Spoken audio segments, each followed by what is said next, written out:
Hello and welcome to the On the Slate Movie Podcast. We are your hosts, Wesley. Jason. And Asher. That usually goes a lot faster when we do it in person.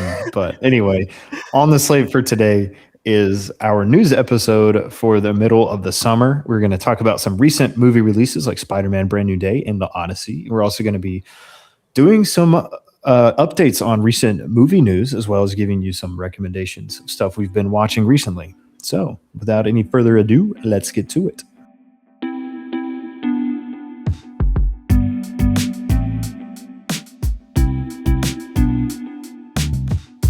All right. Well, how have you guys been doing lately? I've been confined to a box, a cube. Confined to 1080p pixels. Hopefully, hopefully 1080p mine gets some of the time. So as you can tell, if you watched our videos recently, we are not together in person, but we were doing a virtual recording. So we're seeing how this works because we live in different cities. So it's kind of hard for us to get together. But anyway, if you love it, let us know in the comments. If you hate it, let us know as well. We don't plan to do this every podcast, but just for convenience sake, so we don't have to go months, without recording. This is why we're doing it. So anyway, yeah, good to see my friends, even though if we're not in person. Yeah, good to see you guys. Yeah, so it is good to see you guys. Also, shout out to the On the Slate podcast. We reached 100 subscribers on YouTube. Let's go. Thank you guys. That's exciting. Hey, we've got a long road ahead, hopefully, but yeah, we love doing it. And I think 100 subscribers just makes us feel like at least some people enjoy what we do. So thank you. Thank you, everybody. Thank you, 97 people, because -3 is us three who are subscribed. Well, technically, we're at 104, so it's 101 people. So let's go. Nice. Yes. Anyway. 104.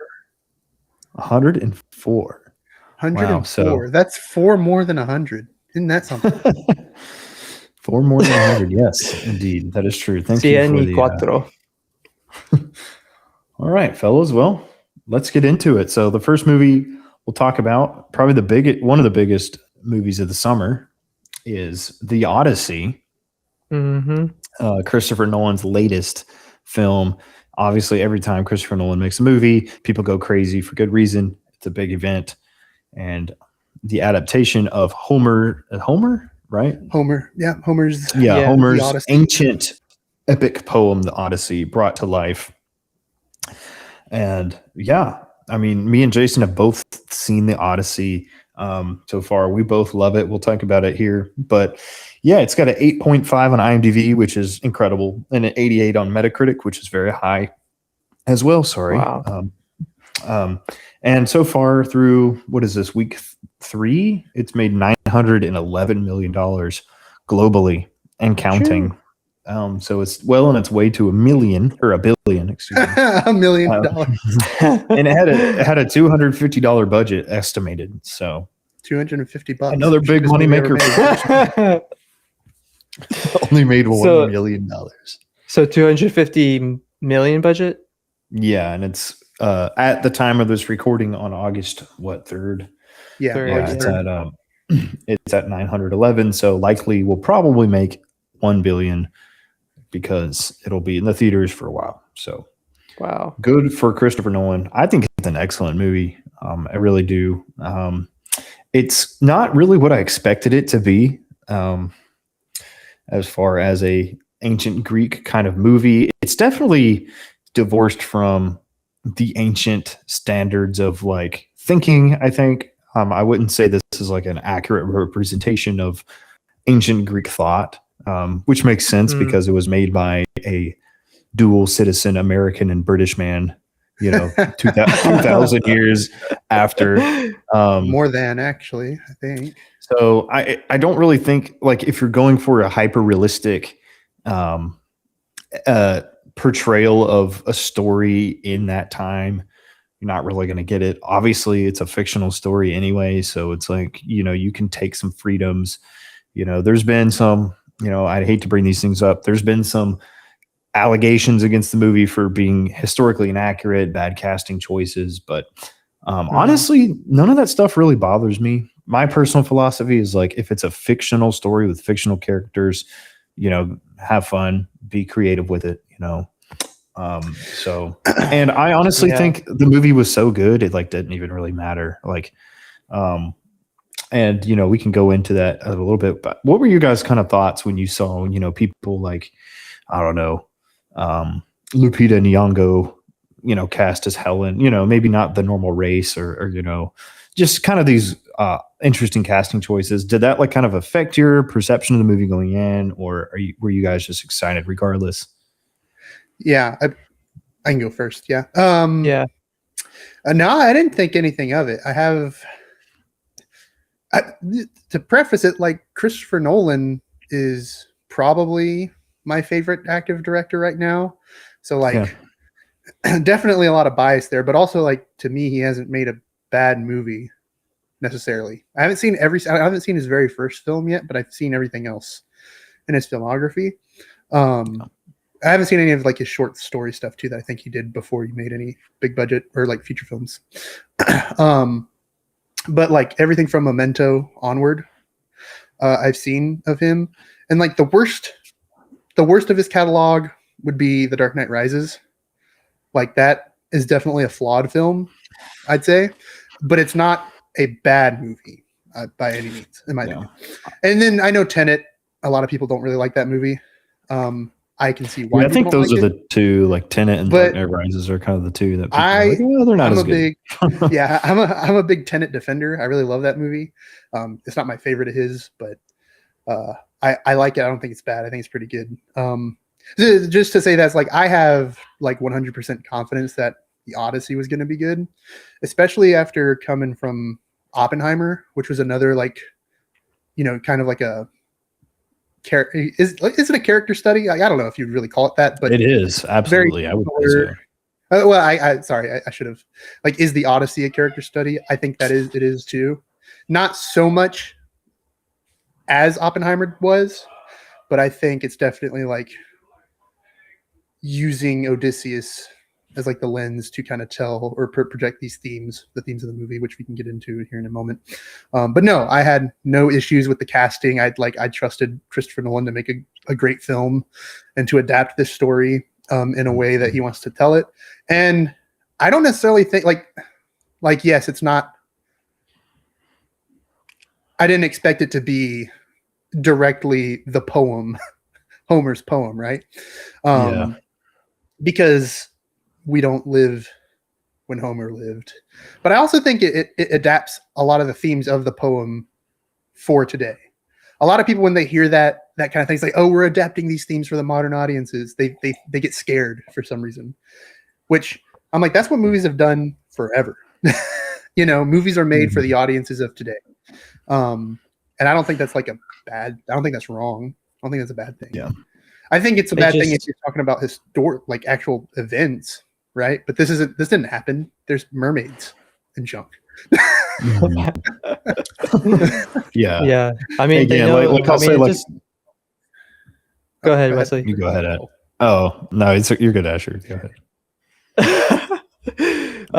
No, I mean, I think it just goes to show that they know their marketing. Like, they're trying to hone in on their audience, and so they're just trying to make something that they think would translate well. And I mean, for me, I didn't really think much about the casting, when I was seeing who was going to be in the movie.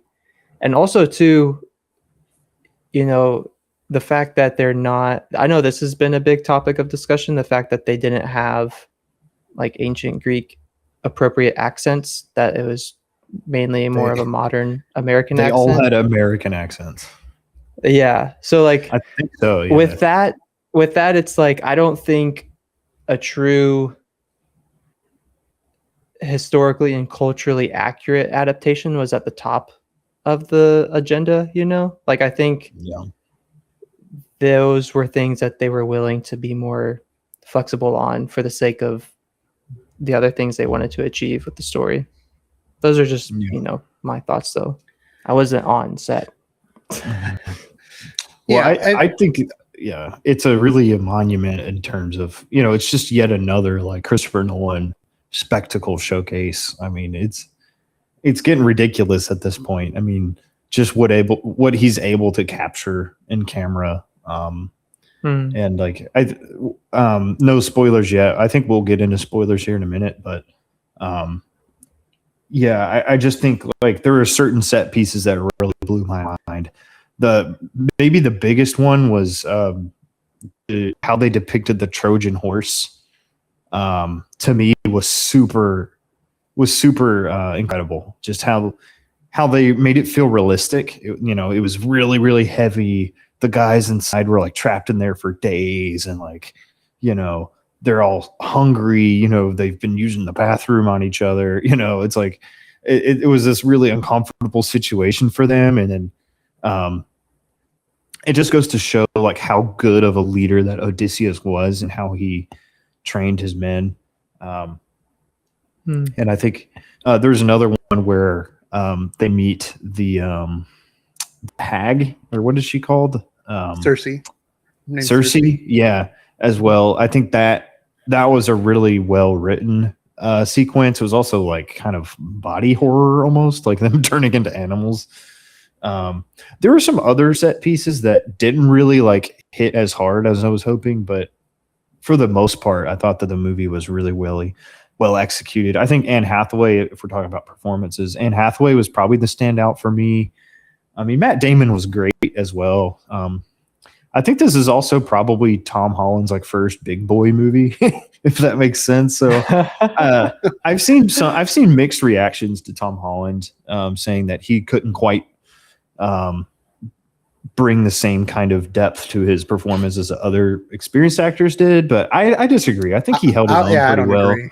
I think he held his own pretty well, and I liked how, his character, it wasn't like a super emotional role, but it was a young and naive and like, a role that I liked his character throughout. Like I thought he was kind of like, he showed glimpses of his father, but also just a little bit of immaturity. And I like how he brought that to the screen. I also really liked Robert Pattinson's character as kind of a villainous, his character was kind of an amalgamation of all of the suitors. And he kind of was like the figurehead of like the evil suitor trying to plot and scheme. I think Christopher Nolan added a lot of like political kind of drama to the story that wasn't there in the original poem, at least from what I can remember. I haven't actually read the whole poem, but yeah, I really liked the cast in this movie. I mean, basically all of Hollywood was in this movie. But yeah, I mean, everybody brought it, I think. I don't think there was really any weak links in terms of performances. Even like John Leguizamo, as he was great as like the blind servant of the Odysseus's family. Samantha Morton as Circe was incredible. Charlize Theron was in it. I didn't even know she was going to be in it, but she played Calypso. Yeah, I mean, there's so many cameos or like short, like one scene performances that like I think are all just, so many of them are like Oscar worthy, I think. I think it was a great cast, and sorry to keep talking, but just to round out my kind of thoughts on it, I think that you're good. The themes of the movie, I like the themes of the movie. I think they're very like Christian themes. And I think when you talk about the themes, you kind of get into spoilers, but I think some people aren't going to like it, not necessarily because the themes are bad, but because it's so far removed from like the original source material, like what the film is trying to say compared to the original poem. Because this is like overtly like Christ symbols. I guess we can kind of dive into spoilers here. Sorry, so tune out if you don't want to be spoiled. But basically, Odysseus, like, it's like he basically is representing Christ and like the return to Odysseus's, or the return to Ithaca. He's that kind of figure that will come back and save everyone. And he literally like there's a scene where he gets baptized pretty much. Wow. Floating in the water as he returns. So he's kind of this character that's redemptive, but also he's this character that's propped up as a figurehead. There's a lot more like kind of themes that reference the Bible, I think, which is a really unique take. I wasn't expecting the movie to go for that at all. You don't really see that in secular. I mean, I guess you kind of do see a lot of Christ symbols, and like if you've seen The Matrix or anything like that. But Yeah. it was just, I was surprised of how like overtly like religious the themes kind of seemed to me. Odysseus literally goes to Hades and back, like, I was a little, I approved of it, but I can see if some people were kind of like, okay, that's a little bit too on the nose or on the head, but I enjoyed it. It's weird because like, I don't know if the film is like fully Christian, but it kind of seemed like it had those themes that I can identify with. So Jason, you've seen it. What am I missing? What were your thoughts? Yeah, I agree with you that about like there's a lot of like Christian theming in it. I don't know if that's like intent on Nolan's part. To be honest, I don't know where he stands with his beliefs entirely. But that being said, I don't think you have to intend for themes to be Christian for themes to be Christian necessarily, right? And also like the general idea of like, oh, you need to repent and be good, isn't a lot of things.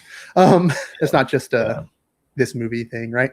But I do agree, and I thought the movie did a really good job. I think the writing was really good for Odysseus specifically. Again, it comes down to me. For me, it comes down to that non-linear storytelling that Nolan does. Almost every single one of his movies has this, especially more recently, except for like the Batman movies.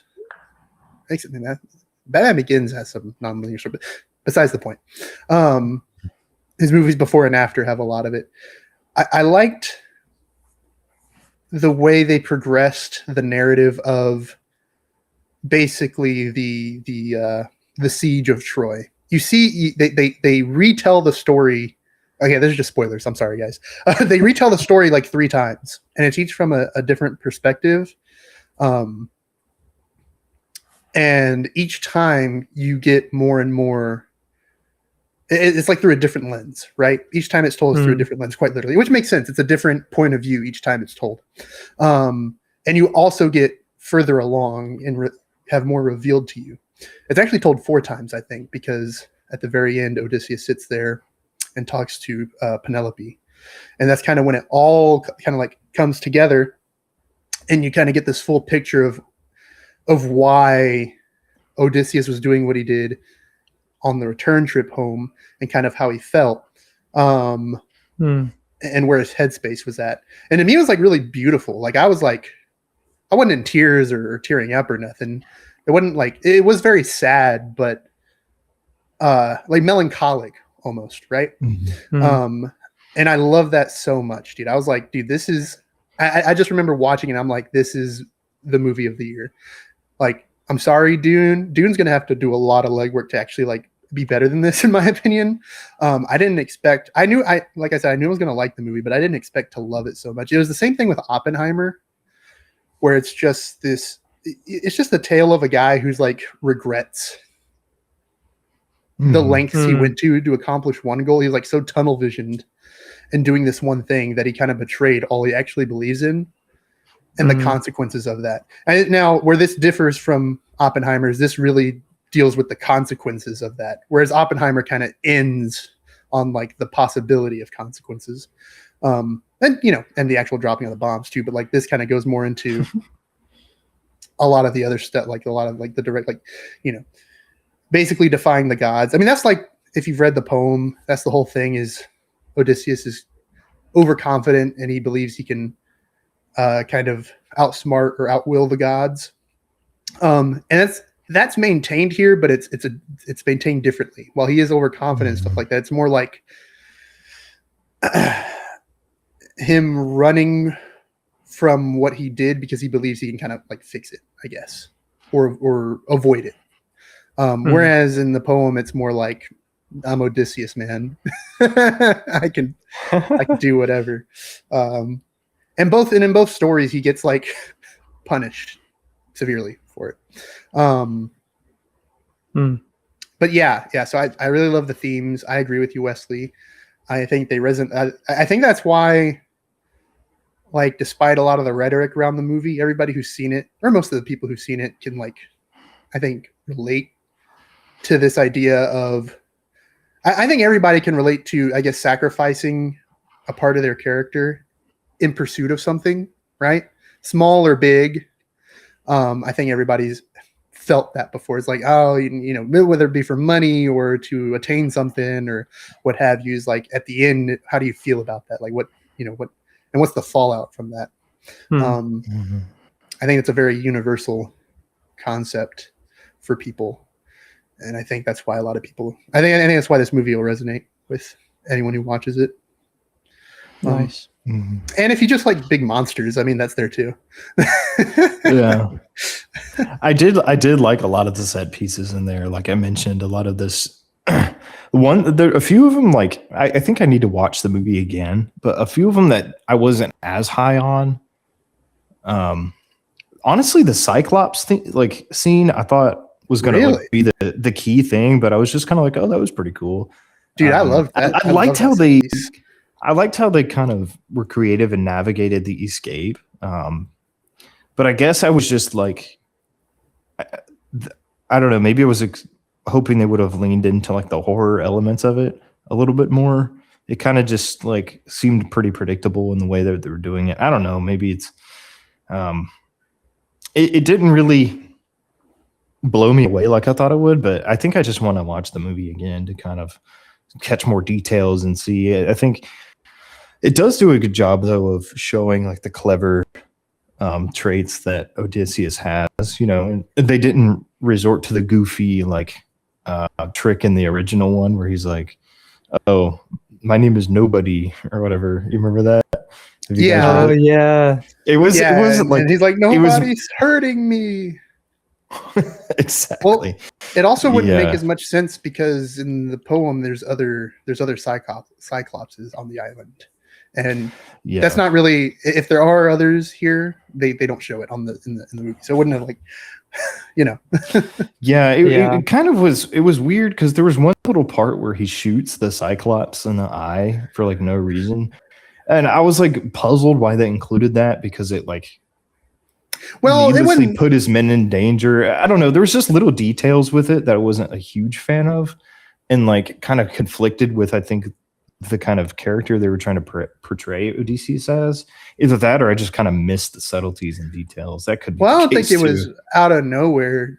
As they're leaving the Polyphemus, which is the name of the Cyclops, which I don't think is mentioned in the movie, he throws up a helmet of the guy he just ate. And then that's when Odysseus plucks him in the face.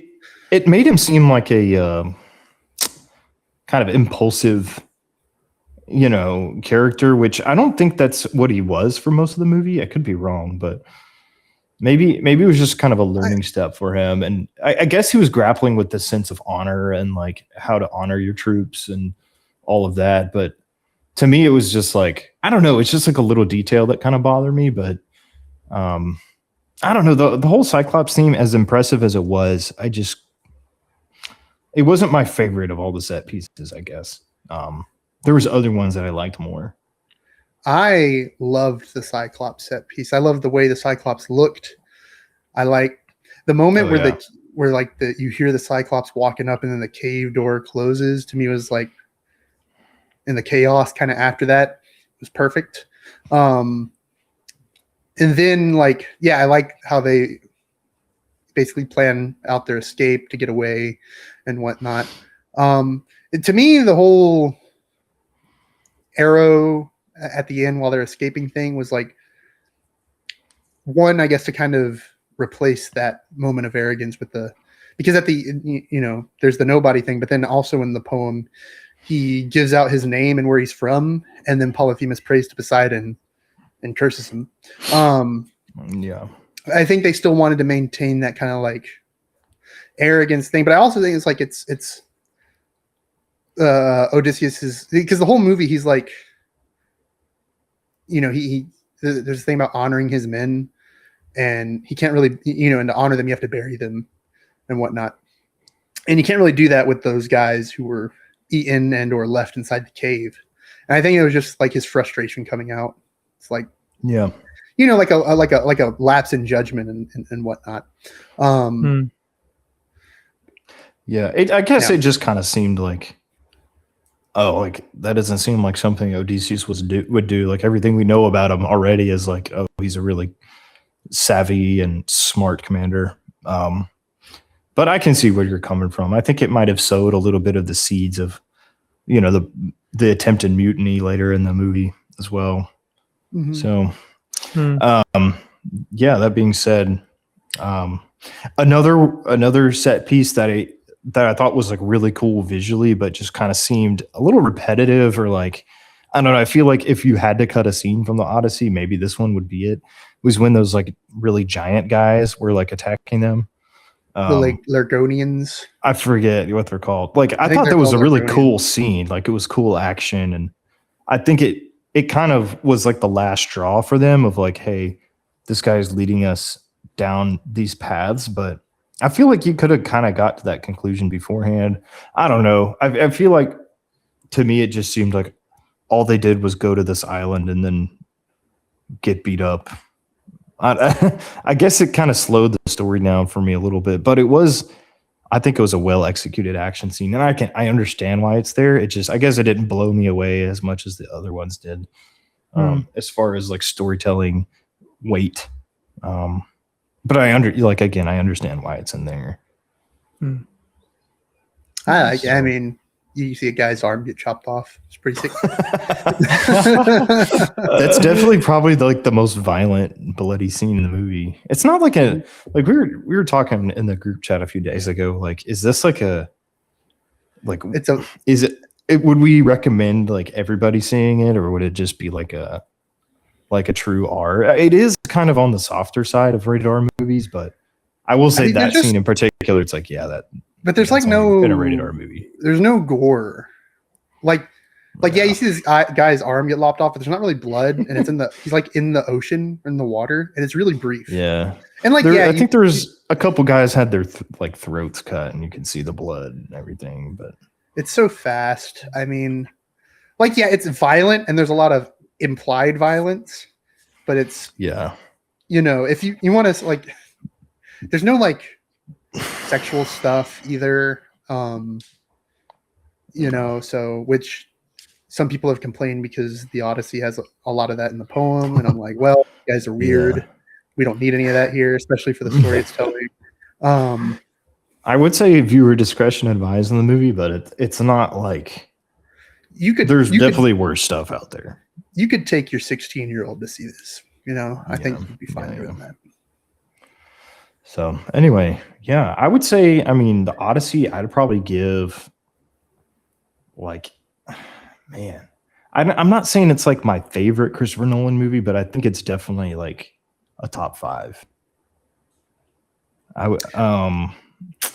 mean, I want to watch it again and just kind of gather my thoughts, because a lot of times when I watch a movie again, I like it more. So I'm going to give it an 8.75 out of 10 right now, but I could see it going up to 9 easily on a rewatch.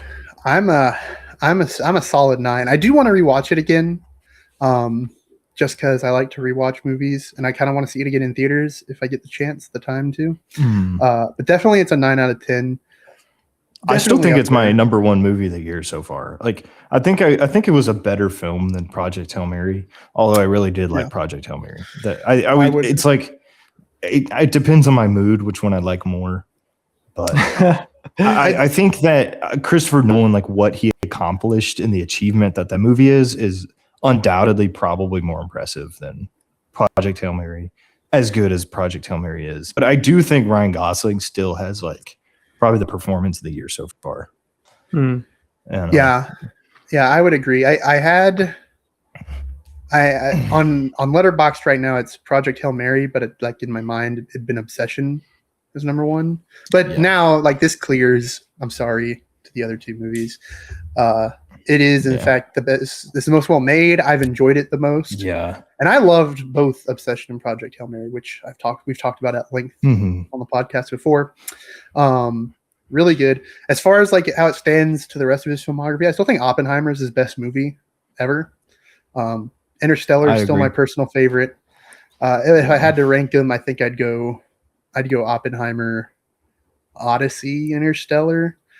You know, wow. Yeah. Okay. I thought Interstellar was your number one movie of all time. I know, right? I can have my personal favorite and I can have what's objectively better. Oh, okay. Now, I see what you're saying. I don't necessarily think Odyssey is 100% objectively better. I'm leaning toward that. That's why I'm putting it above it. If in a year's time I swap them, don't at me. But right now, I think as a complete tied together story, you know, you can find you can nitpick Interstellar.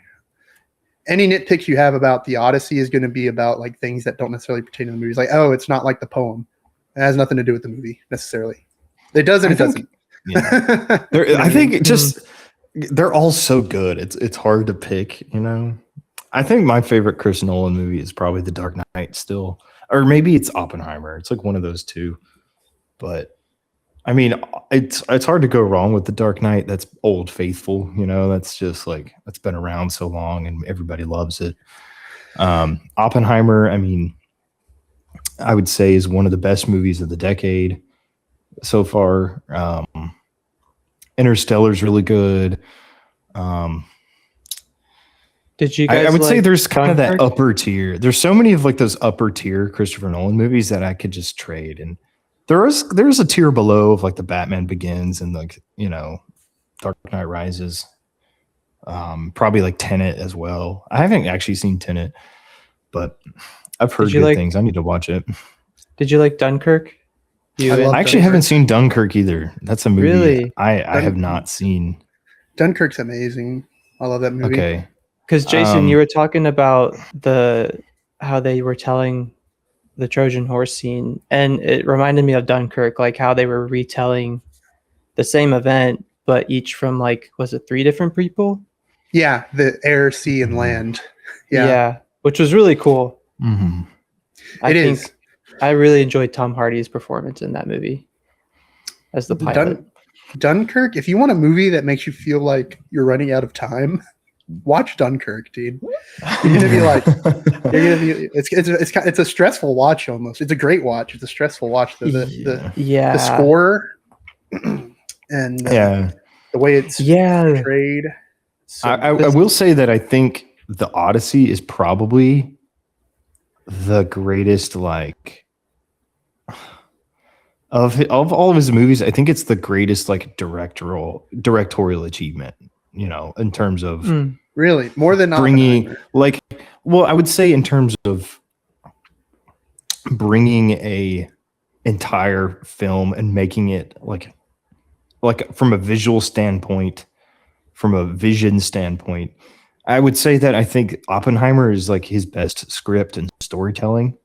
But if you're just talking like what is his greatest directorial achievement, I would say, I mean, this is up there with, you know, all the others. I think what he did in this movie is like more impressive than a lot of the stuff he did on Oppenheimer. I just think Oppenheimer is like just such a good script and like unbelievable acting in it, you know, which I think kind of outshine a lot of even the unbelievably good, you know, direction that he has in that. Like when I think of Oppenheimer, I think of a lot of other things than just Christopher Nolan. Whereas Odyssey, I'm like, this is a Christopher Nolan epic, you know. But I mean, we all know that Christopher Nolan should have won Best Director for like Interstellar or even Inception back in the day. But I mean, I'm not saying he didn't deserve it for Oppenheimer, but Oppenheimer I still think is his best movie, if not that, The Dark Knight. But anyway, that's my opinion. So, yeah. Yep. Nice. That's the Odyssey movie chat. Definitely go check it out. Mini we review. we also just had another movie coming out that came out this weekend of recording, August 3rd. Thwip. It was Spider-Man Brand New Day. This is exciting. It's the first MCU movie since Fantastic Four. Fan Four stick. Yep.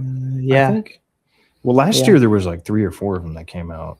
3. Captain America, Thunderbolts, yeah. and Fantastic Four. So it'd been like a year. So Really? Spider-Man Brand New Day came out and is now Tom Holland is now part of the top 4, every single movie in the top 4 highest grossing opening weekends of all time. Tom Holland. That's insane. So and those 4 are. Oops. So it's Spider-Man Brand New Day is the new record holder for biggest opening day domestically. So the US and Canada. It's made globally, it's made $927 million estimated. The number's not exact yet. And that is the second highest global opening of all time. So basically that and Avengers Endgame are the 2. And guess what? Tom Holland's in both of those. Guess what numbers 3 and 4 are? Avengers Infinity War and No Way Home. Spider-Man No Way Home. Wow. So Tom Holland. Yeah, I mean, are these Marvel specific, or is it of no? all That's movies? just movies ever. Whoa. Yeah.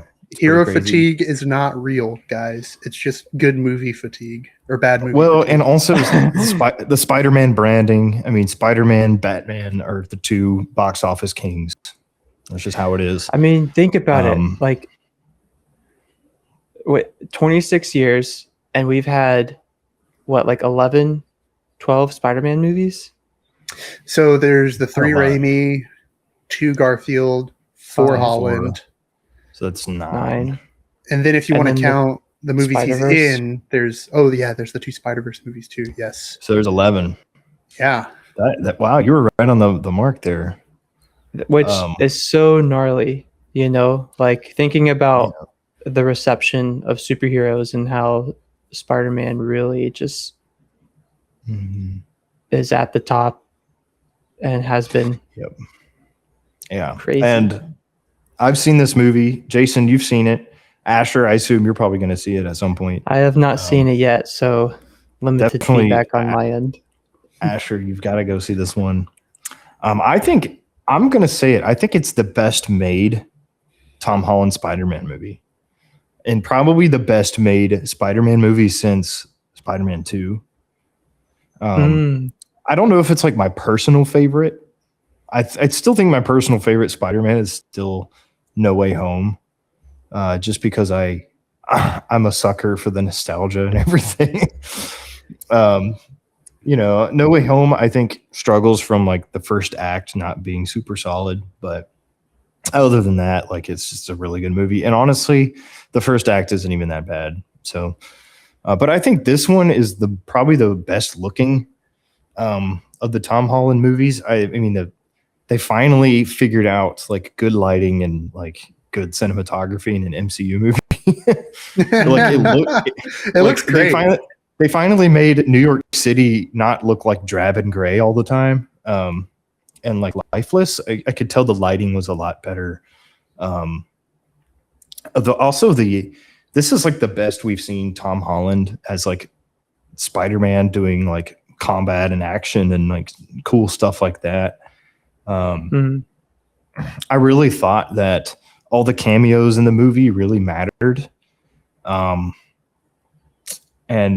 I think that just like, No Way Home, all the cameos and the secret people they brought in were really great. And I won't spoil who it is, who's in there, but I like the main villain in this film.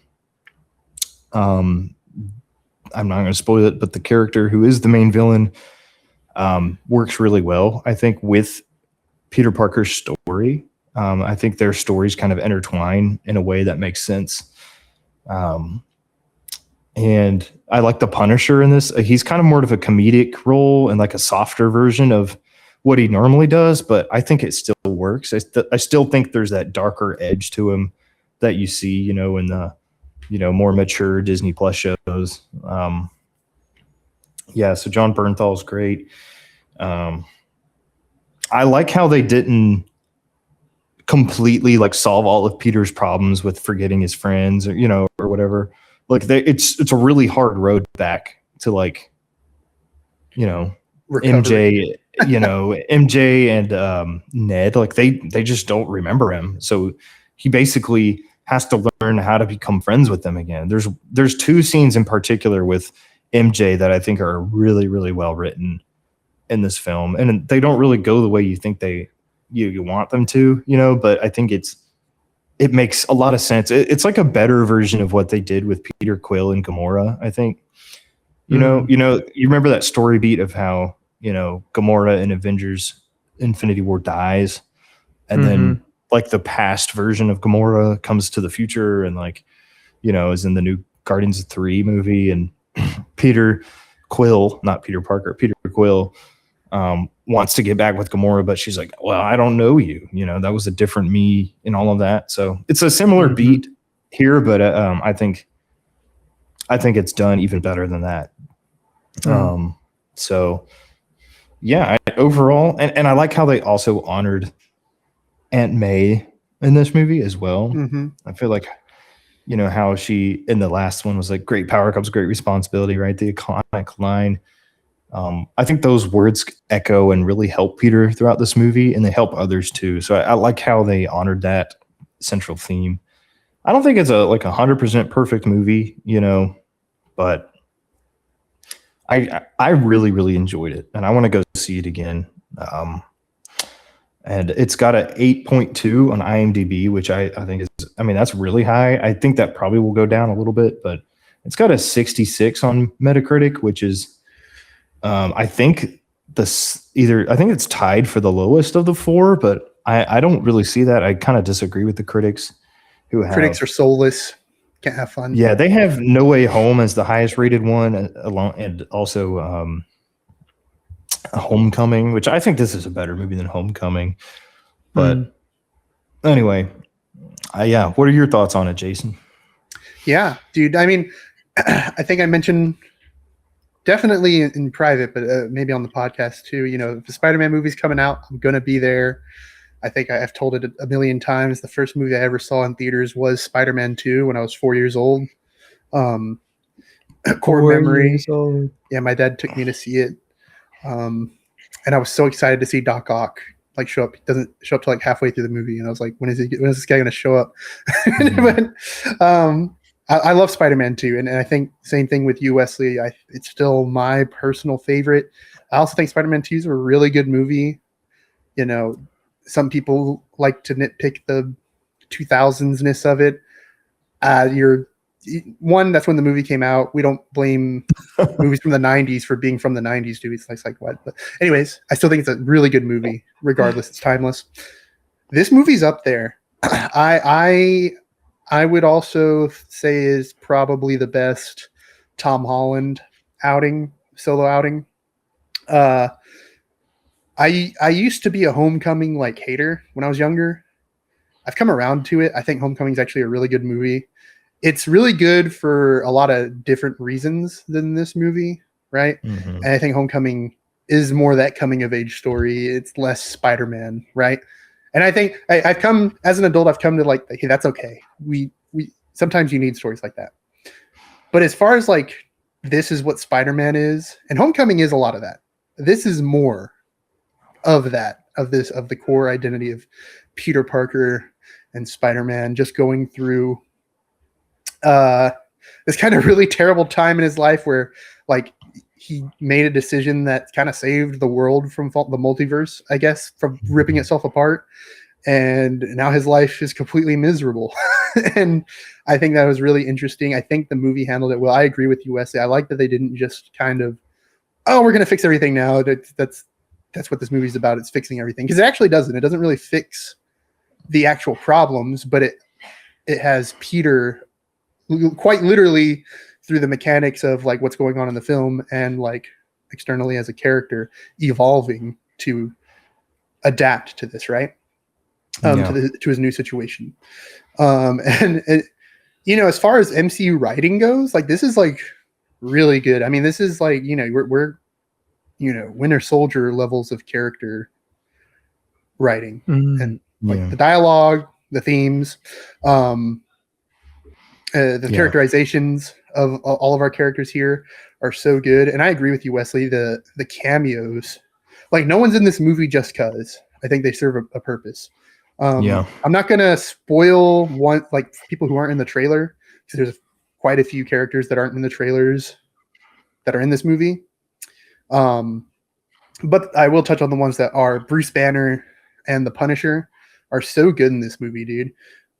We finally get the Hulk again, like a proper the Hulk, not Professor Hulk, right? That was really satisfying to see. I think MCU fans or Hulk fans in general, right, have been missing that. This will scratch that itch for you, I think. I think the events that happen in this movie give us a reason to have that regular Hulk back, which I won't spoil. I can't tell you why, but I think we're going to see more of that. The Punisher, I know you guys haven't really seen. I don't know if you guys have seen a show. I know you haven't, Asher. I've seen the first season. Yeah. Okay. So John Bernthal, he's the same version of the Punisher from the Netflix Daredevil show and his own Netflix series, and then also now Disney Plus is in charge of it. They did a Punisher, One Last Kill. Is that what it's called? Mm-hmm. Like special a few months ago, leading up to this. I really loved the way he's depicted here. Like, yes, this is a PG-13 movie, and you have the Punisher in it. But we're seeing Frank Castle through Peter Parker's eyes, and Peter Parker he just sees people in a better light. And that's how we see the Punisher here. And I think like that's a good enough like reason to have the Punisher not seem so, because in his show, you're in Frank Castle's head and he's always depressed and everything sucks and he wants to shoot things. But Peter Parker is like, hey man, we can't be doing all that. And they're like constantly bickering in the movie, and it's so funny, dude. And Frank Castle's like the way this version of the Punisher is written in his own shows and his other appearances, he has a soft spot for similar characters to Peter, right? So to me, it just makes sense that he likes Peter and he wants to work with him. And I think it leads to a really interesting character dynamic. This is what Spider-Man fans, I think, have wanted from MCU Spider-Man, is him working with these other street level heroes. I want to see him work with everyone else too, like the Deadpools and stuff like that, even though that'll be fun, right? That'll be tricky to do one day if they ever do it. But Doomsday, right? But it gives us what we want with the Punisher, right? It scratches that itch for you if that's an itch you've had like I have. It's a great movie, dude. It's not perfect, right? But the MCU's been on a roll. It's been on a comeback. This is the third film now that I think is well made. I think it is the best of the last three as well. Hard to mess up Spider-Man, right? But there's a couple of stinkers out there too anyways, right, with the character. So it can be done, but they didn't do it. They didn't screw it up. I've been talking for a minute. I know we talked about spoilers with the Odyssey but that one's been out for a few weeks, so we won't get into spoilers yet. But it's a poem. You know what happens in the Odyssey. But so maybe next time we can dive in more deep with some spoilers. But I'm sure you guys already know what the spoilers are anyway. So, so anyway. Yeah, those are our thoughts on Spider-Man Brand New Day. It's already it's going to be $1 billion movie within a week, which is insane. In a couple of days. That's ridiculous. It's that's heyday MCU numbers, right? Is this $2 billion range? Is this $2 billion? Oh yeah. So also, it's worth pointing out that Spider-Man No Way Home in 2021 basically saved movie theaters. That's been well documented at this point, but yeah, that came out at a time they got that film completed during all the shutdowns and everything, and then it came out, and then Yeah, that's right. boom, $2 billion movie. So great story there. Let's talk about the MCU's counterpart, DCU. Supergirl released earlier this summer, and it is not a success story whatsoever. So it debuted. Well, it currently has made $125 million, and it had a $170 million budget. So this is a big time money loser for DCU. It's got a 5.9 on IMDb and a 50 on Metacritic. Those are all just really bad scores. Not what James Gunn and crew want, obviously, for their follow-up to Superman. I actually didn't hate the movie. I actually really enjoyed it. You even wrote a Letterboxd review. I did. I wrote a Letterboxd review defending it. However, I will say that I can't deny that this is just a big failure for DC. Just because I like it, I can clearly see that most people don't. So, yeah, DC's in trouble, honestly. Lanterns is coming out this month on DC. I just have I think a lot of the excitement and a lot of the trust that I was kind of putting into DC just because I love DC characters so much. It's all that trust is just kind of faltering, I think, at this point because of Supergirl. I'm not going to give up. The Clayface trailer looks decent. Like, I think that's going to be a pretty good movie. But just think about kind of how they've laid the groundwork for this, and there's just a lot of questionable decisions. I mean, there's no complaint. Like, yes, you had to make a Superman film. I have no problems with that being the first foray into the DCU. But then but actually technically the first DCU property was Creature Commandos, which was a show on HBO Max, which I enjoyed. It didn't really do a lot of great, it didn't get a lot of watch time. It wasn't like super popular. That was written by James Gunn. Superman was written and directed by James Gunn. And then you have Craig Gillespie's movie written by Anna Nogueira, I think, for the Supergirl, which, I mean, you're bringing back the writer of The Flash. It's like, what are we doing? And that film is essentially like a James Gunn movie. It has all the same kind of stylistic tropes to it. And now you've got Lanterns, which is premiering on HBO. To me, that's just not a good decision. I'm sure the show might be actually pretty good. I like the trailers, but I mean, if I ran DC, I personally would not introduce major characters in the streaming platforms. That's a good point. I would not even really focus on Supergirl as one of the mainline heroes.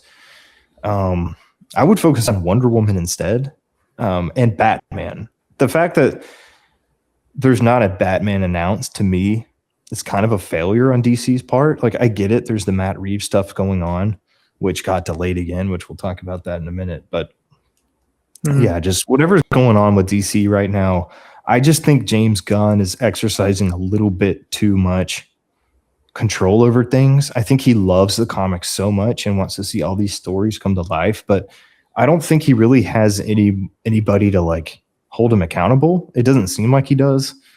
I think Peter, what's his name? Peter Safran, his like co-CEO.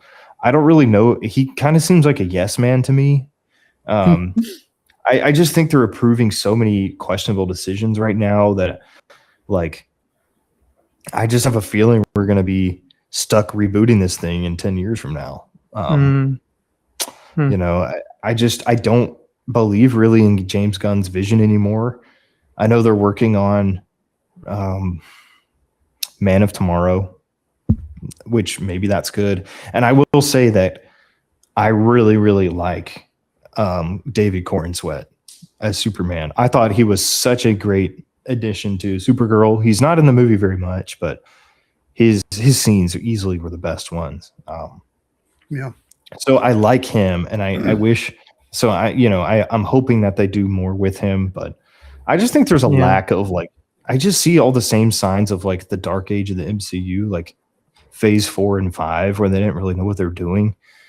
I see the same kind of marks here, but this is the beginning. Like I'm not saying you have to rush a superhero team up, but it seems pretty logical to like 99% of people who care that like, oh yeah, you make a Superman movie, maybe 2, you make a Batman movie, maybe 2, you make a Wonder Woman movie, maybe 2, and then you do a Justice League movie. Like, is that like such a bad approach that they're completely avoiding that? And maybe Matt Reeves' Batman stuff is like messing it up. But I don't really buy that. Like if you're James Gunn and you're these guys, you can do that. We have 2 Spider-Mans going on right now. Audiences can handle it, right? Anyway, I just think that this movie is the first domino that will fall and inevitably collapse what they're doing unless they make some big time changes. If James Gunn can bring in people that are not afraid to tell him, hey, that's a bad idea. Because I like James Gunn. I'm not even trying to be a hater. Like I like his movies. All of his movies that I've seen by him, I've enjoyed, at least mostly. So anyway, my rant on DC, we'll see how Clayface turns out this year. The first trailer was better. The second one that came out, I was like, all right, this might tread into like pretty like okay movie territory, but it's just a trailer, so we'll see. Anyway, trailer hater over here. Does anybody have any thoughts on DC right now? No, I didn't. Oh, yeah. Go ahead, Jason. Go ahead. You sure? Okay. No, yeah. I didn't go see the movie. I was never like super excited for it, and then when it came out, I was like even less excited for it because really, Wesley, you're the only friend I had that like really liked it. I totally understand. I'm in the minority on that. Okay.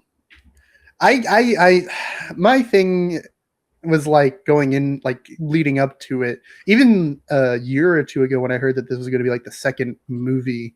I'm like, I don't know. Like, do we need another Superman property to be the second movie? Like, is that what people want? And so like 1 year after Superman comes out, we just get kind of another Superman thing. And it's not even Superman. It's Supergirl. I have nothing. I like Supergirl as a character, especially in like Justice League Unlimited, like the cartoon, which is like most of my exposure to the character. And Smallville. Mm-hmm. She's in Smallville quite a bit. I like her, but honestly, in those 2 properties, she's with Superman, right? It's a lot of, because I think that's where her dynamic as a character is at its strongest is her reflecting or bouncing off of Clark, because she is somebody who remembers Krypton. She has kind of a different outlook on the world and morality compared to Clark, because he grew up on Earth, and I think that's where a lot of the good stories are. And I don't, not having seen the movie, but I can't imagine we really get that in a solo movie without Superman really being in there. If this was Supergirl and Superman, or like Clark and Clara or something, maybe I would have had more interest, because I think that, like I said, that's weird. And then the DCU as a whole, Warner Brothers just got bought, so there's going to be changes probably in the next like 5 years or so, and they're probably looking at movies like this as like on what do we let James Gunn keep doing what he's doing? I really think so. Just imagine if like Kevin Feige was just like writing and directing every single project, like nobody, like that just doesn't make any sense. Yeah. And then, Lanterns, the MCU, like we just saw why you can't introduce characters in the shows. The MCU just showed us why the past, like through COVID and up to like, a couple years ago. It just doesn't work. People don't want to do that. People want supplemental stuff. I know I do. Or characters that you don't think are going to make a great movie. Yeah. Like franchise, you put them on the shows. Now, I think Daredevil would probably do great in the movies.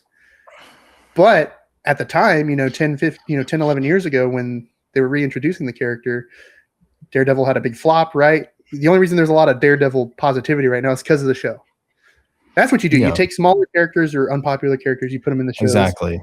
Like the Punisher. If they did a Supergirl show or something, I think that would have been better. Like, but to me, the Green Lantern being a show and Supergirl being a movie, to me, I don't know. I don't think that would be as good of a strategy for building this out. If you want Green Lantern to be one of your core heroes, that's perfectly fine because like he's super popular, especially among comic fans, and seeing like a Green Lantern movie would be big because we don't see those very often, right? So the last one we got was really disappointing. So I think a lot of people would want to see a Green Lantern movie. Instead, we have this TVMA gritty ground level kind of Green Lantern show, which honestly seems exciting to me. It'll probably be good. But I can see a lot of people just like not tuning into that just because they're like, well, I like Green Lantern, but like I don't want Green Lanterns shouting the F-bomb all the time and like,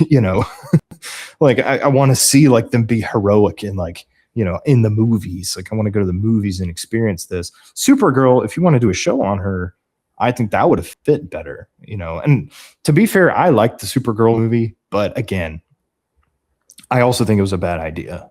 I can see it's a very flawed movie, and I can see like, I understand why people don't like it. It's just, to me, it was a misstep. Now, I'm not saying that the DCU is screwed, but I think that they kind of just need to really evaluate their plan going forward, because there was also a Wonder Woman show that was in development that got canceled. So they were originally planning on bringing her in as kind of, just a TV show introduction. Interesting. And to me, that doesn't make sense. Like, we want to go to the movies and see these stars. We want to see Batman on the TV. We want to see Batman. We want to see Superman. Supergirl is just like, maybe the narrative would be different if the movie was really good. It probably would. But just kind of a misfire, I think. And hopefully going forward, they can make some adjustments. Like, again, James Gunn, I know, loves all these characters, but he needs to learn how to like discern between like, hey, what's a good idea and a bad idea? And let's not get lost in this universe. We got to be moving towards something. The height of the MCU's power was when we were anticipating these Avengers movies coming out. We don't have a word about a Justice League project, and he took over he took over like 5 years ago at this point. And we've got we've got 2 movies and a show and like 1 season of Peacemaker. And one thing that James Gunn can do, I think, is measure expectations. He's saying stuff like The Flash is one of the best scripts he's ever written, and like like Supergirl is like one of the greatest movies ever. Like, he's saying all these things prior to like the release, and so everybody's like, okay, well, I have high expectations, and then they come out and they're like, they just make him kind of look like he doesn't know what he's doing. So I'm not saying you shouldn't have confidence in your movies, but at the same time, when you get our expectations up, our expectations are up. And when they don't meet those, then obviously it's going to meet some criticism. So anyway, we talked a lot about this, but I still think it's, cool that we have a Supergirl movie, because I like seeing characters get screen time that we haven't gotten screen time for yet.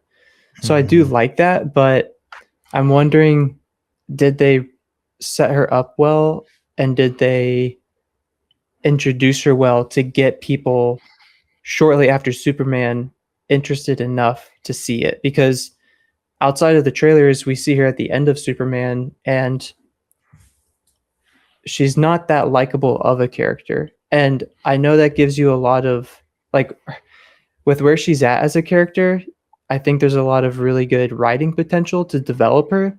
But just with the amount of time that we saw her in Superman, I'm wondering if people even liked her to then say, like, oh yeah, I'll go see a movie with her in it, you know? And to go back with, like, to tie back to Spider-Man, I feel like maybe a more interesting way to have introduced her was to give her a Peter Parker, Tony Stark dynamic with Superman. You know, like, give Superman more groundwork, introduce her later on, and then kind of have her trickle in the way that Tom Holland Spider-Man has done. And maybe she kind of starts to take over when Superman, you know, hangs the cape or something. So, yep. Yeah. And just think about how the MCU built up. You know, not every movie in phase one was like an amazing movie, like The Incredible Hulk, like, you know, whatever. But they had such success with Iron Man, right? You had like an incredible casting choice. You had an incredible movie. You know, you even approved a second one and got that one through. So I can see kind of what James Gunn is doing with Superman 1 and 2. I mean, I liked Superman. I think a lot of people liked the first Superman, you know. I don't think it's as good as Iron Man, but, you know, I think it's a good movie, you know, and you approved a second one. I don't have a problem with Man of Tomorrow. Like, I think that's a good idea, sure. But they also had The Incredible Hulk come out. They had Captain America. You're establishing these core MCU characters. They had Thor, right? What are the 4 core MCU heroes, right? You know, you have Iron Man, you have Hulk, you have Thor, and you have Captain America. And then later on, Spider-Man came along too. But that was, you know, you established like these are your guys, right? You included your side characters like Hawkeye and, you know, Black Widow, and you brought in some of those other characters later on, which is fine, you know, but we didn't get a Hawkeye movie, you know. We eventually got a show that nobody really asked for, but we did get one. But that wasn't like I liked it. That wasn't like the critical building point, you know. I liked it. Honestly, I liked the Hawkeye show, but that's not my point. What I'm saying is it seems like, oh, we made an animated Guardians of the Galaxy type thing to kick off the DCU.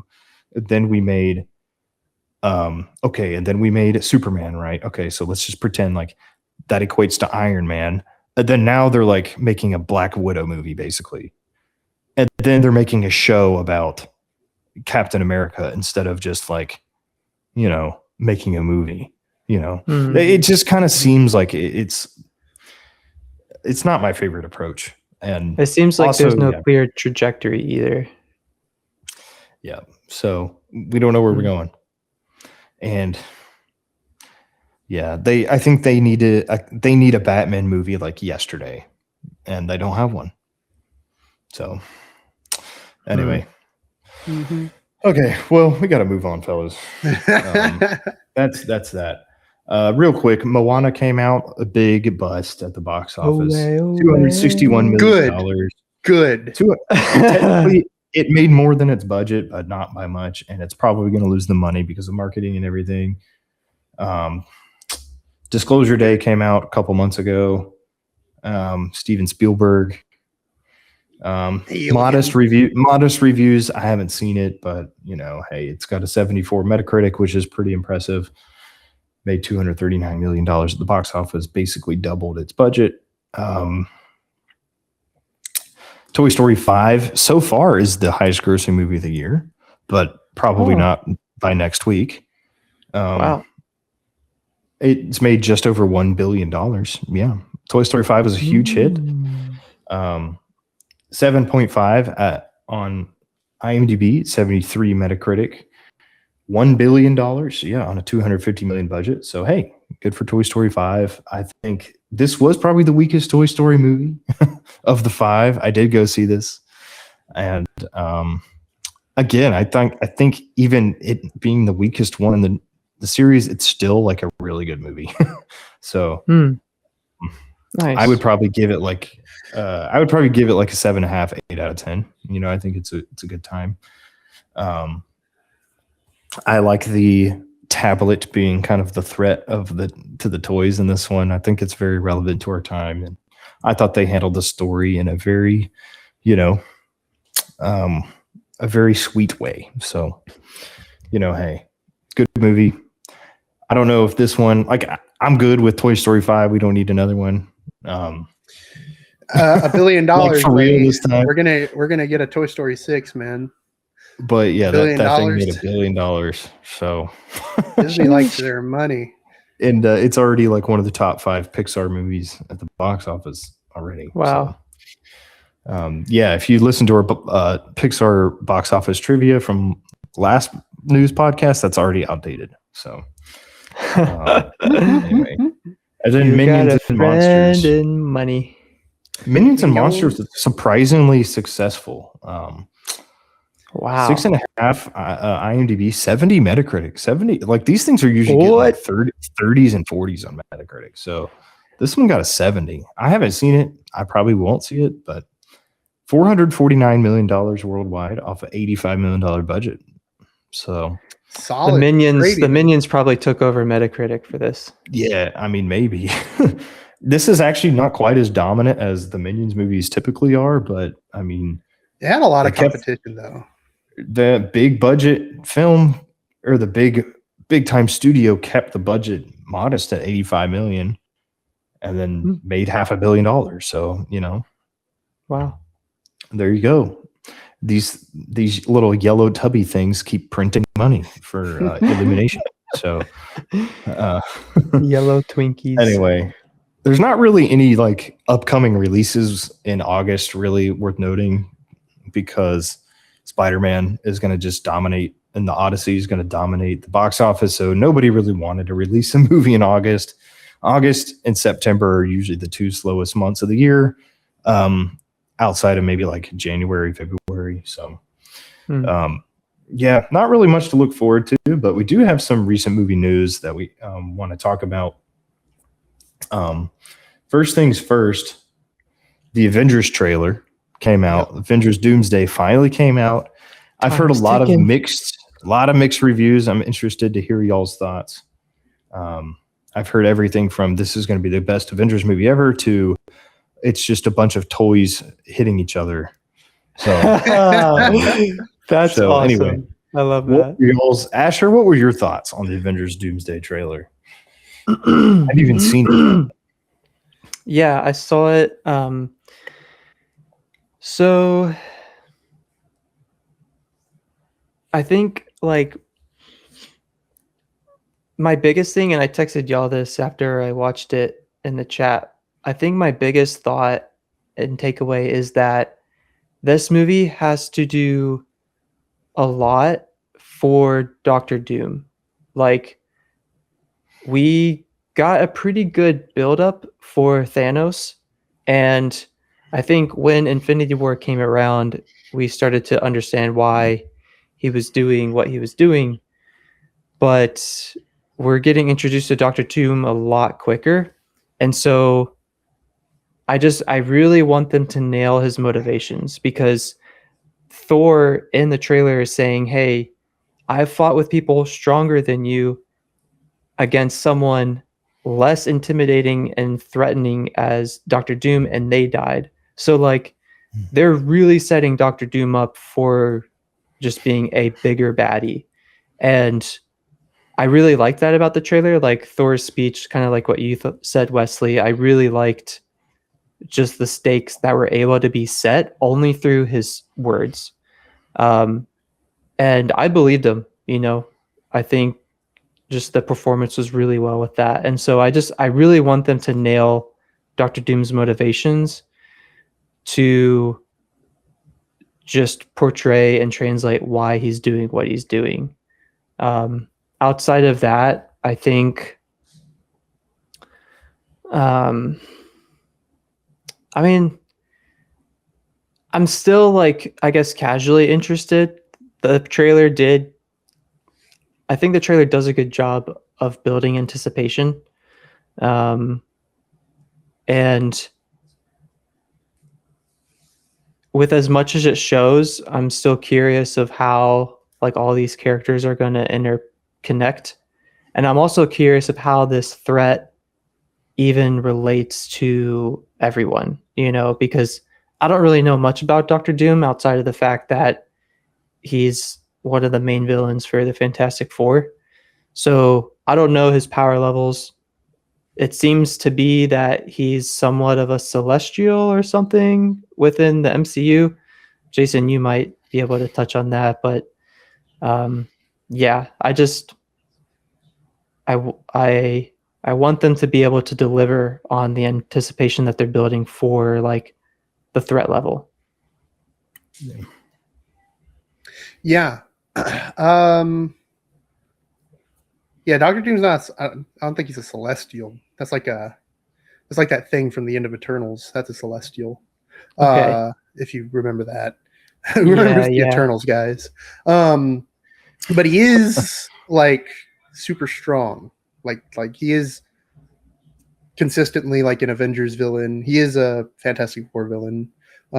He's just a general like Marvel big bad. He's up there with Thanos and Kang and some of the other guys that kind of like need the entire superhero world to beat. Think of Doctor Doom as like he's like Tony Stark and Doctor Strange combined, but also like way stronger than both of them individually. Gotcha. Or even if they were combined, I guess, because he's like both a scientist and a magician, or like uses magic. Very cool character. I hope they do him justice. The trailer, like, I'm just gonna be honest, guys. I'm just a kid, man. So when I see the fun, colorful superheroes on the screen, and I'm just like, yes, yeah, I'll be there. I don't know if I don't think the movie's gonna be good. Really? But is it going to be fun? I think it's going to be a lot of fun. I like the Fox X-Men characters, so it's fun to see them coming back, probably to get obliterated and killed or erased or something. Within the first 10 minutes. I hope it's not. I hope they're prominent. There's going to be a part 2. I'm sure people know this. There's a part 2 to this movie coming out next December. So in a year and a half from today, right? Secret Wars. Yeah, Secret Wars. No, they changed the name. Yeah, they probably did. It's just Doomsday Part 2 or something, isn't it? No, it's Avengers Gloomsday. Okay. Whatever, man. You made that up. I did. Yeah, I don't think it's going to be like a good movie. I think it's going to be a fun movie. I know I brought it up before, and you guys, I think, disagree. It's like Endgame. I don't think Endgame's a good movie. It's a fun movie. I'll watch Endgame. I enjoy watching Endgame. It's not a good movie, guys. I'm sorry. It's just not. Like, especially like when you compare it to Infinity War, it is a lesser product. It's a very satisfying product. Don't get me wrong. It is a satisfying end to a lot of storylines. It's also a mess. Oh, it's also a big fun mess. and satisfying film isn't good, I guess. Okay. Well, like, yeah. Interesting opinion. I can be satisfied with Tony and Steve's arcs, and then still be like, the rest of the movie is like a big mess, and it's not really like super well written. They butcher Thanos. I'm not going to get into it. we could talk about Endgame. I disagree with that, but we can talk about that later. You can disagree. It doesn't make you right. Yeah, I could say a lot. We're not next to each other. You won't hit me. I never hit you anyway. What are you talking about? Yeah. I think I'm stammering now. I'm just yapping. Yeah, you're stammering and yapping. That's for Did you guys see the Doomsday poster where it's like Dr. Doom holding his mask, looking at this big like rug, but it has like a mural on it? Mm-hmm. I'm very curious. I'm very curious of like what all of those images on the rug mean, because I feel like that's got to be his sense of motivation or something. Like maybe he believes he's doing something divine or whatever he's doing. I don't know what he's gonna do. I don't know. Like Asher, I really like the trailer. We talked about the Thor speech. I thought it did a great job of setting an ominous tone. I like serious Thor. Thank you for bringing serious Thor back. It was fun during Thor Ragnarok, but it overstayed its welcome big time. Another problem with Endgame. Yeah, well, okay. I will agree. I did not like Fat Thor in Endgame. I will say that. But anyway, and Thor Love and Thunder was an absolute disaster of a movie. But goodness, I forgot that movie existed, honestly. Until I just thought of it a second ago. Let's bring back a 10-year-old joke. Let's put in some screaming goats in our Marvel movie. No. Well, basically what I'm saying is I think Thor is going to be better in this movie. I'm excited. I'm a sucker for this trailer. I have faith in Avengers Doomsday. I really do. I have faith in it to be a good film. I like the Russo brothers coming back. Honestly, they're bringing back the best characters, like Captain America. Maybe that helps. I don't know. They're bringing back the X-Men characters that we like. It could be a disaster, but I don't think so. I think it's going to be at least really fun to watch, even if it's not like a perfect, airtight screenplay or whatever. Toys crashing together. And also, I don't know. I like the tone of it so far. I like the trailers, everything about it so far. I don't see any like big red flags other than the report that maybe the screenplay was kind of not totally finished when they were writing it. Maybe that's a big red flag, but everything we've seen and the way they presented it, I'm on board. So, yeah. So anyway, yeah. And we also got some more news. Ryan Gosling is going to be the Ghost Rider. So that's exciting. Yeah. So is this going to be an MCU movie? Yes. I think so, yeah. I don't know the first thing about Ghost Rider. I watched the Nick Cage movie when I was a kid, but I don't really remember much about it. But I don't know. I guess I like it, Sure. What do you know about Ghost Rider, Jason? I like the Nick Cage movie isn't too far off. It does suffer from Nicolas Cageism. But at the same time, that's kind of, I don't know if that's really Johnny Blaze from the comics, but I can accept that as Johnny Blaze, right? I can accept Nicolas Cage as Johnny Blaze. He's such an interesting character. He's also a really strong character, the Ghost Rider. So I'm excited to see what Ryan Gosling is going to do with the character. I can definitely see Ryan being Johnny Blaze. For the same reasons I think I liked Nicolas Cage as Johnny Blaze. It's just kind of more out there. He's a stunt daredevil, right? Like a bike stunt driver. It's kind of like his origin. I think Ryan Gosling, that's a role made for him. So I'm excited. I want one of those characters that you want to see done justice, I guess. And I like the first Ghost Rider, by the way. The second one, not so much. The first one, I think, is actually a good movie. It's definitely of its time. If you want to talk about movies from the 2000s, that is a movie from the 2000s. The good thing is that they can bring back Eva Mendes as the love interest because that's Ryan Gosling's actual that's his actual real life. So that's there you go. You could do that. That's cool. So I'm excited, but we also had promises that Mahershala Ali was going to be Blade, and that never happened. So we'll see. We will see. Blade. By the way, Blade is basically confirmed, like dead. It's dead. Yeah. It's Ali came out recently. Well, Kevin Feige basically says he feels like a big idiot because he couldn't get that thing to work. So his fault, by the way. If we're to believe Ali, it's they kept screwing with the script when he like. Yeah. Sometimes you got to trust the act. Like, I know actors aren't writers, but they're embodying these characters. Like, especially Mahershala Ali, who's like one of the best actors He's a of great the last actor. 20 years. Yeah. So, the two-time Oscar winner, you know. Yeah. What do I know? Anyway, I just talk I don't on know. a computer screen. You know what I know is that the Batman Part 2 got delayed again. Aren't you excited about that? Isn't that something you no, want to hear? I am Wesley? not. So I looked it up, and apparently the release window for March, or was it February or March of 2028, is actually more desirable for them. They have a J.J. Abrams movie coming out in the fall. October. So Warner Brothers wants to release that one in October. I think they wanted to get the first one. They wanted to get, yeah. Well, they wanted to give Matt Reeves some extra time for post production, and also, but I don't really think that's as big of a deal. I think it's mostly just like release has windows. To do because apparently, J.J. Abrams' movie has like a lot of 70 millimeter IMAX.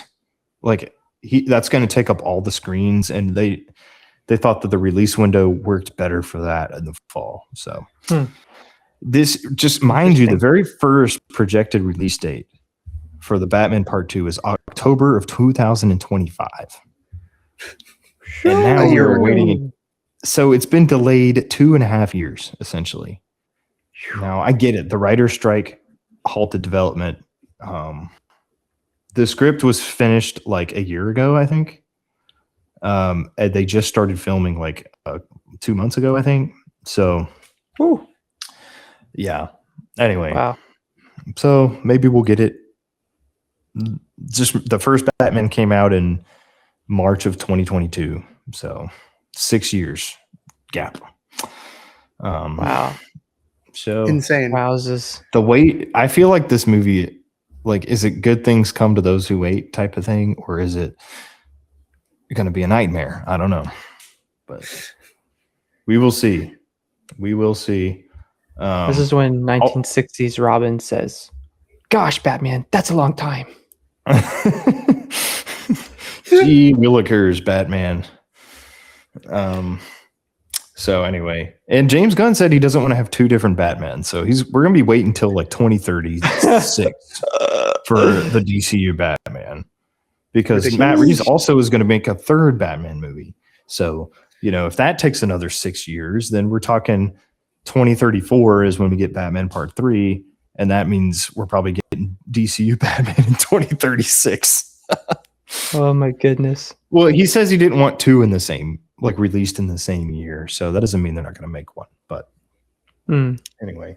Interesting. Yeah. The Dune Part 3 trailer came out. Honestly, I watched it once, but I'm not trying to think about it too much because I want to like be really surprised for it. I want to hype myself up closer to the release time. That's fair. But I did recently rewatch Dune Part 1 and 2 with my wife. And that was a good time. So, excellent movies. I am all for Dune Part 3. The trailer looks pretty good, I would say. I mean, Denis Villeneuve, just like Christopher Nolan's one of those guys where it's like he makes I will blindly support any work of movie you ever do. So, yeah. Cool. Well, yeah, so I just want to talk. I just want to play another trivia game with you guys. Yay! Really? Another trivia game? Yeah. Just like last month, we did the MCU and the Pixar box office. We predicted, or we tried to guess the top 10. Yeah. Now we're gonna do the DC live action movies. Ooh. So this is any mainstream DC. So we're not including animated movies like Mask of Phantasm that released in theaters or anything. This is purely going to be live action DC movies. It's not going to only be DCU. This is going to be just DC in general because we don't have 36 or whatever DCU movies, obviously. We have like one, we have 2 so far, and we had like maybe 8 or whatever in the previous universe. Mhm. So anyway, it'll work just like last time. This time I'm giving you guys a hard cap of 5 strikes. So you gotta really be, you can't just be blurting out movies like crazy. You gotta think about these things. Are we guessing together or separately? Now, see, I remember some information from when we did Superman last year. We did some Superman box office stuff. So I have 35, a list of 35, but you guys only need to do the top 10, right? So you guys are working together. You guys are not working against each other to guess. You have 5 strikes. Any questions before we get started? Nope. No. All right. So, and keep in mind, these are not adjusted for inflation. These are just global box office totals. All right. Live action only, right? Yes. You can talk about different movies, but you have to lock in, I guess, Do we have to lock in ranking, or can we just lock in it's in the top 10? You can just lock in it's in the top 10. You don't have to get the exact ranking right. All right. So I know the Dark Knight and Dark Knight Rises are probably up there. Yeah. Safe bets. And probably the Batman too, right?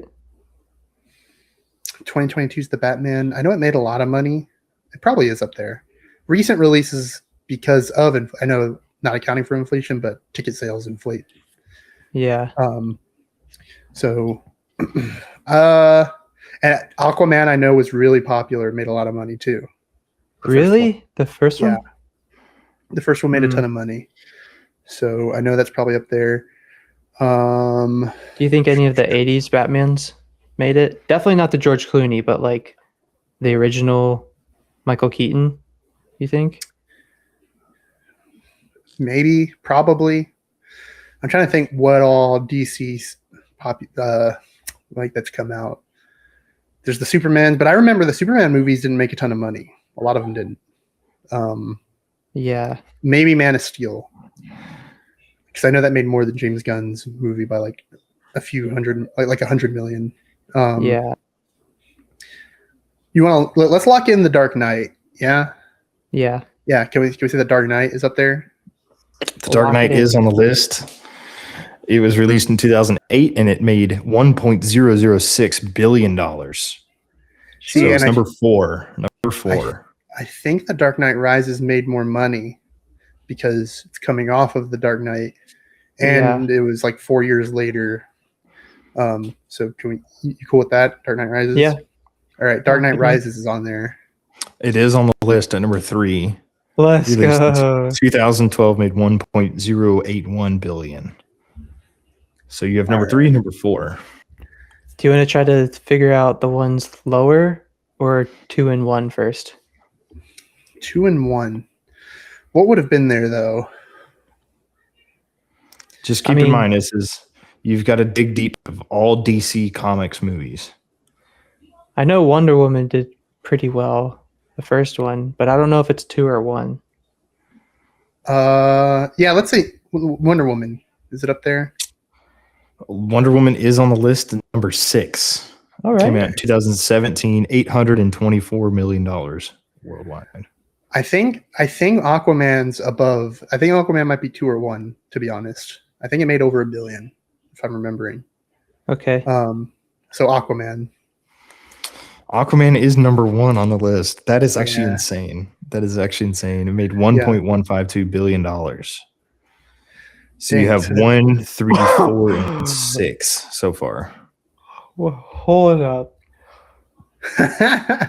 And Wonder Woman was 800 something million. 824.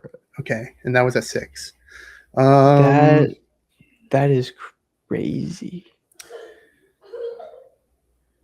What would be number 2? What would be number 2? I feel like we could talk Man of Steel, no? Yeah, if Man of Steel's on there though, it's gonna be like 10. Man of Steel. Locked in? Yeah. Yeah. It is on the list at number 9. Number 9, okay. $670 million. 670? Mhm. Okay, so 670. There's something that made slightly now. I know Superman, I think, made 500 million, or maybe it was 480. I know it made just less than Man of Steel, but I don't know if that's going to be number 10. But what's number 2? Dude, with Aquaman being number 1, I feel like my judgment has been blown. You guys are still missing. You guys are missing number 2, number 5, number 8, or number 7, number 8, and number 10. Okay, Batman 2022 is definitely up there. You locking that in? We can lock that one in. Yeah. Yes, that is number 7. $772 million. Oh, do you know what's probably number 2? What? BVS. Oh, that did make a lot of money. I don't know if it's number 2, but it didn't make. Yeah, Batman versus Superman, Dawn of Justice. BVS is number 5 on the list at $874 million. So that was a good guess, though. BVS did make a lot. I'm missing number 2, number 8, number 10. Number 2, number 8, and number 10. Number 2. You guys are doing really good. You have 0 strikes so far. What's number 2? I feel like Aquaman 2 bombed, right? Like I feel like it bombed. But what about Justice League? I don't think that did that well. I don't remember it doing that well. But it might be number 10 though, to be honest. Yeah. But I don't remember. We have strikes. We could burn something. Justice League. Justice League, if you will, is number 10 on the list. Okay. 661. Wow, you guys are killing it. You got number 8. Yeah. And you've got number 2 on the list.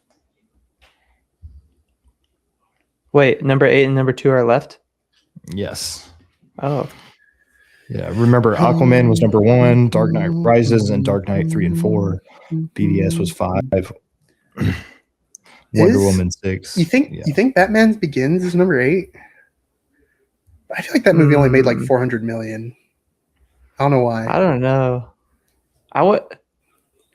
Maybe, but this might be a stretch, but I feel like the original Batman would possibly outperform Batman Begins. Like the Keaton? Yeah. Batman? But I mean, that's a little lofty. The thing about pre-2000s movies, though, is that it's really hard for them to have made a ton of money. That's my only thing. Just because tickets were like $3. Yeah, that's a good point.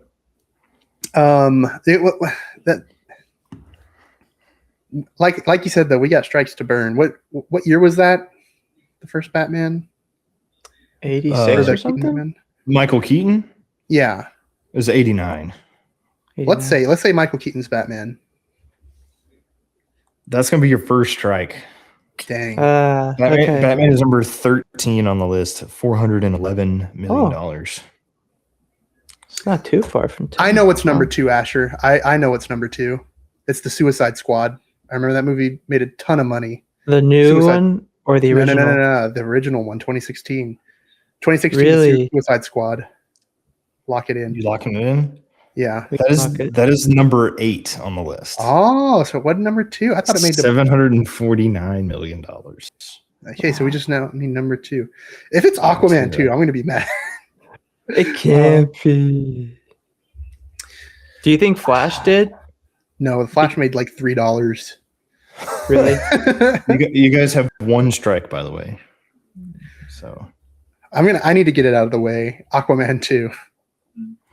That's going to be your second strike. That's number 12. That was close. Okay. Number 12 on the list. Number 12? That makes me feel better. What other DC movies made $1 billion? What's come out? Do you think Superman Returns, did it kind of perform average or? No, I made like $300 million. Didn't make a ton of money. I remember talking about it when we did Superman last year. Man of Steel, I think, is the highest grossing Superman movie. Okay. Um, Oh, Green Lantern? nah, I don't think so. I don't think anybody saw that. Like everybody's seen it after, but like I don't think people saw that when it came out. I'm thinking more like whatchamacallit. Shoot. This is stumping me, man. What do we miss? You know, Batman. I'm gonna need a guess. Would it be Batman versus Robin or Batman and Robin? I know that movie got panned, but maybe a lot of people went to see it. We can lock that. Batman and Robin. Batman and Robin is gonna be strike number 3. 3. Dang it. So you still have 2 more. Do we have any streak freezes? That one is Batman and Robin is 21st on the list. 230 million. Yeah. What's come out? DC movies. I feel like we got all the big ones. So what? How did Wonder Woman 1984 do? I don't remember it being that good, like that successful. But there's also there's Blue Beetle, but I don't. That had to have bombed. I know Black Adam bombed. You think it might be Shazam? Oh, I feel confident saying Shazam. I just don't think it's made over $1 billion, but Shazam 1. Locked in? Yeah. Yeah. Strike number 4. Shazam is at 16th with $367 million. I just can't think of anything that made $1 billion that other than the ones that we've like talked about. Just dig deep. You will feel so dumb. I will. I know. Oh, we only have one more guess, Asher. It's. I'll tell you. There's 2 of these movies. There's 2 of them. But one of them, out of the 2 of them, earned over $1 billion. Wait a second. We're not counting the Snyder cut of Justice League, are we? They didn't get a theatrical release. I will go ahead and say no, that's not it. That was never released in theaters. Same thing with that's what I was. The extended version of BBS. That one's not on this list. I just wanted to clarify. There's 2 of them, and one of them made over $1 billion. What is there 2 of? Oh, I'm so stupid. It's Joker.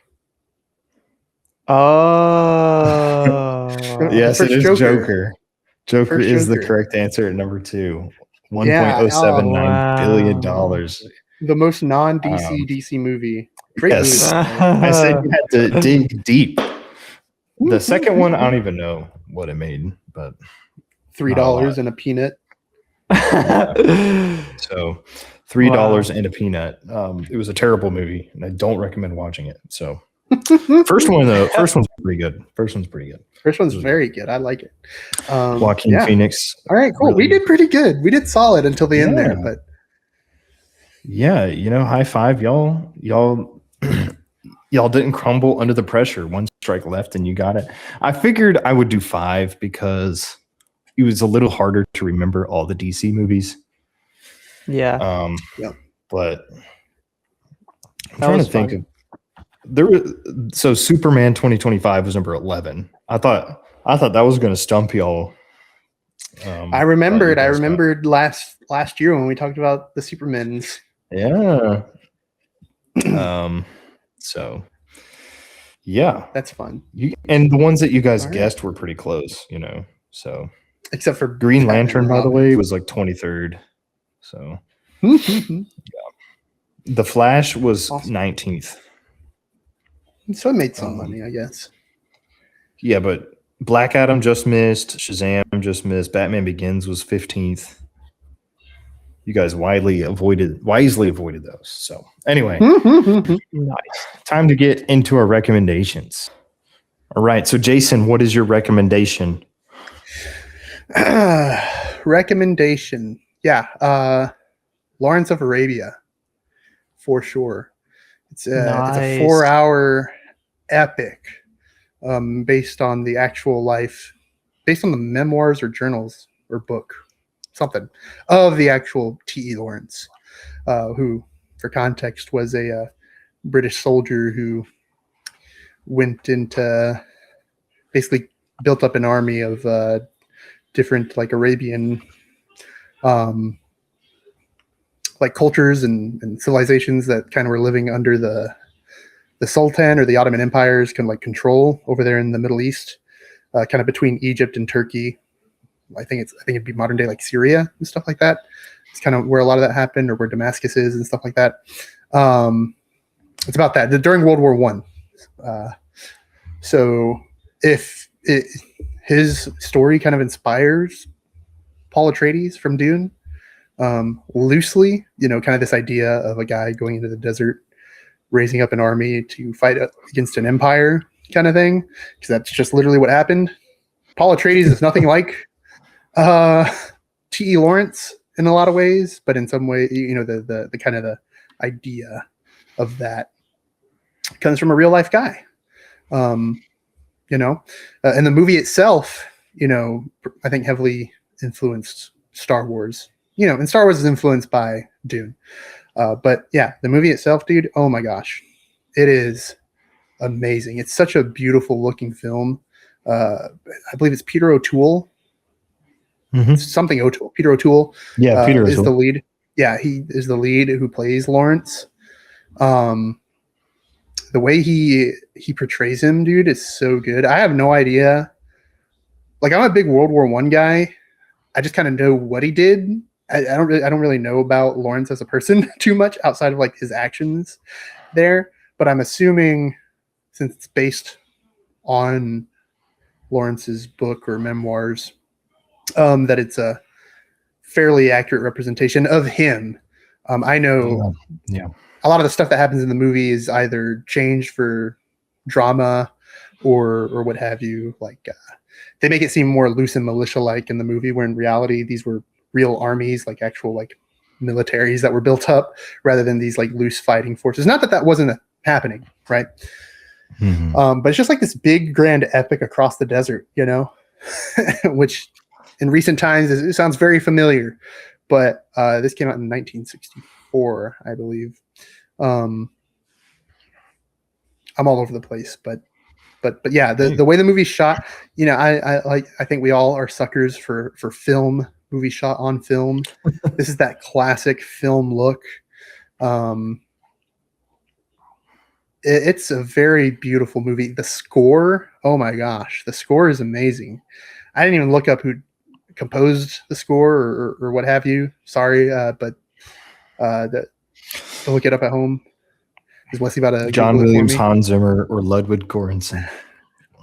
No, maybe not in the 60s. Well, maybe John Williams in 1964, but I don't think so. I think his first big break was Jaws. But man, yeah, the score is just so good. It's very, like, when you think of a classic like movie, a classic film, this is it. It's got the big overarching narrative of this guy just doing kind of out of this world things, but it actually happened, right? And then like the music and the set design and the costumes and the performances of all the other characters. Alec Guinness is in this movie as an Arabian prince, which as Obi-Wan. Yeah, which it's like, yeah, oh yeah, it's Alec Guinness in a desert again. Obi-Wan. Jeez. When I saw that, I was like surprised. I was like, oh, that's Obi-Wan. He plays an Arabian prince. Yes, the classic 1960s move of having a British actor play a Arabian. Yeah, there's like British and Mexican actors playing these Arabian people. Times have changed. Times have changed. Yeah. I think it's really good. I think, say what you will about casting practices in the 60s, but for what it's worth, I think the performances are really well done. I think that in many ways it honors kind of the cultures that they introduce now. They do. Like I said, they make them seem more loose, more self-interested for their own culture rather than the greater like unification of Arabia, which is kind of what Lawrence's goal was. And I think in real life, a lot of these players were fighting for like wrestling control from the Ottoman Empire and kind of being independent, of an empire. And then there's the conflict of, France and Britain are like, well, we're getting rid of these guys, but we're going to have a stake here. And Lawrence and kind of the other guys there are like, well, no, we want freedom. We want to be independent. We want to be free of these empires that are living thousands of miles away or across oceans in some cases, or at least the Mediterranean, and the Black Sea. Not the Black Sea, just the Mediterranean. Governing us, telling us what to do, using us for our resources. For a movie from the 60s, I think that's like, you wouldn't think that they would touch on such things, I guess. But I guess that's where our perceptions are wrong. I find more and more that movies were in touch with. Nope. Did we lose him? No, sorry. Yeah, I'm still here. We lost you for a second. But yeah, Lawrence of Arabia, dude. I think you should just watch it. It's such a big movie. It's like I said, it's 4 hours long. It has an intermission in it, a proper intermission. Yeah, I mean, it's basically 2 movies, right? Wow.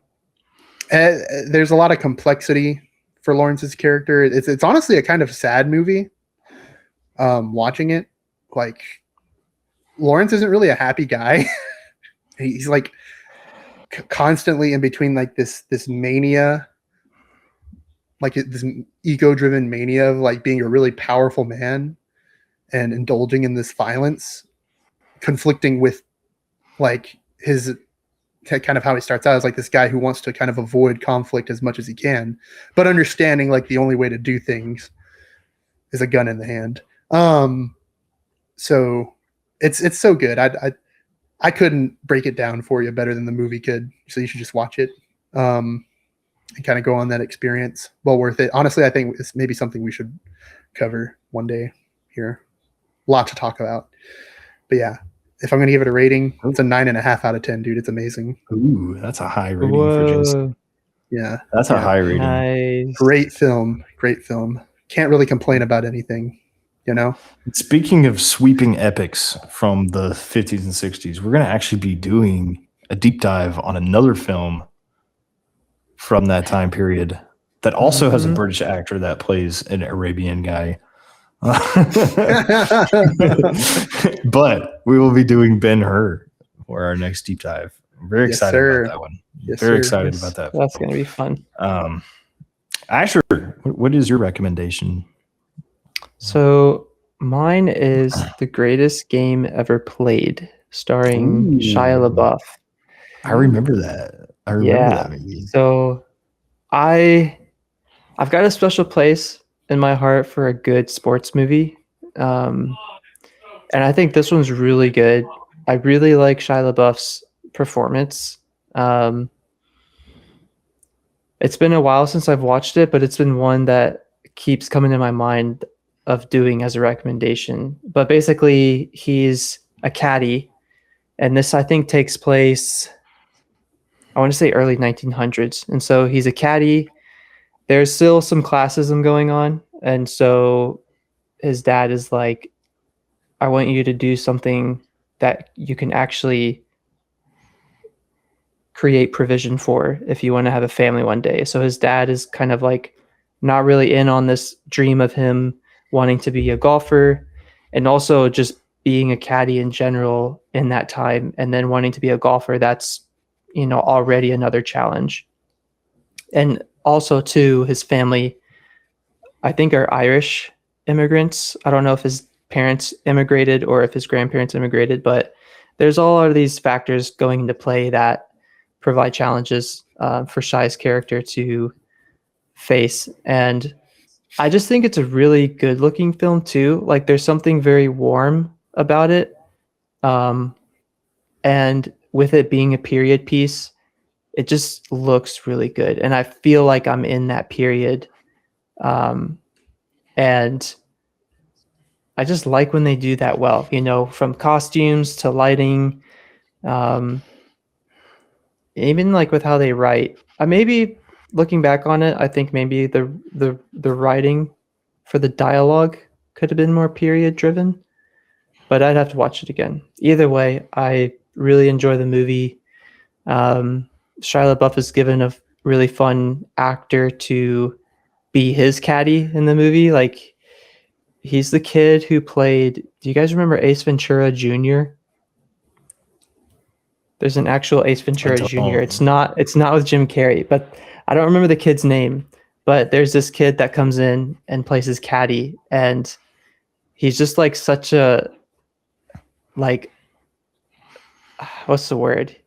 He's there for the good time. He's so optimistic, and he really provides a lot of grounding for Shia LaBeouf's character as he's really trying to perform well and be a good golfer and essentially beat all these odds that are in his mind or in the society's minds.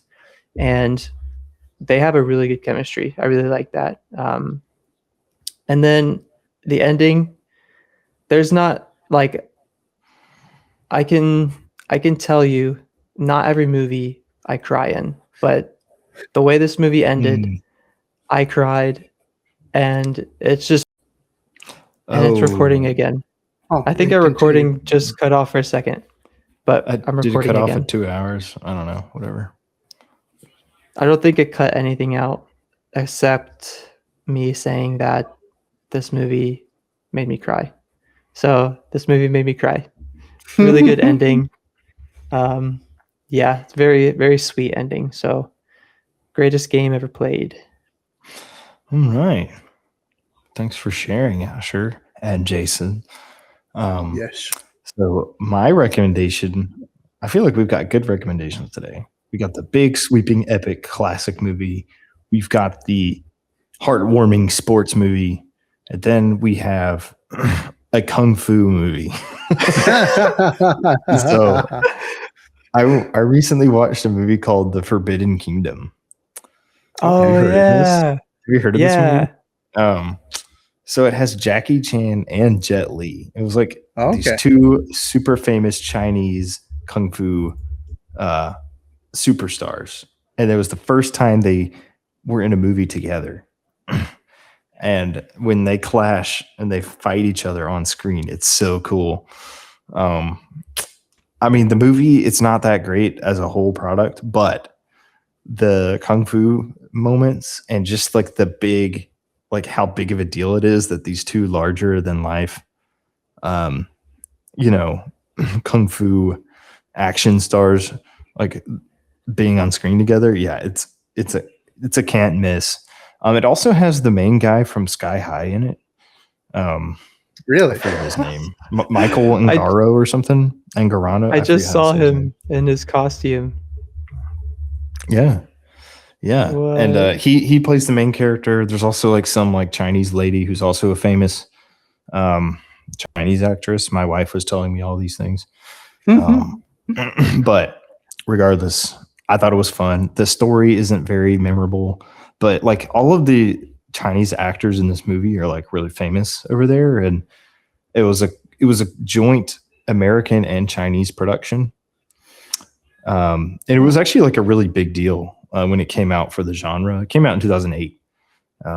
Just like this collaboration between the two big like action movie countries and co-producing. Yeah, it was a lot of fun. And yeah, I mean, I don't really care about the story or really the acting in it, but the kung fu scenes, I think it does a lot of cool like Chinese mythology that's incorporated into it. Yeah, it just seems like a love letter to the kung fu genre in general, and really paved the way for like the next era of like action movies. So The Forbidden Kingdom, definitely recommend. It's not that long of a movie and it's fun. So nice. I think we got it on I don't know, maybe Netflix or Hulu or something. I can't remember. But yeah, nice. Good movie. if you like high wires and cool stunts, there's that Hong Kong style, So Yeah. anyway, Good stuff. those are our recommendations, and I think that does it for the first ever virtual pod. Yepers. We had one brief technical difficulty, but other than that, I think it worked pretty well. So Yeah. about it. Let us know your thoughts on the Odyssey, Spider-Man, all those things. And we will see you guys in the next one. We have been, well, actually, you got to follow us on different social medias. Oh, yeah. Not as well. Like, subscribe. You know the drill by now. Yeah, you do. Thanks for joining us and being one of our 100 plus subscribers. So, yes. All right. Well, this has been the On the Slate Movie Podcast. We are your hosts, Wesley, Jason, and Asher. And we hope you guys have a wonderful time in your next, I don't know, couple days. Yeah, we'll say have a good week. We'll say have a good week. And God bless. We'll see you in the next one.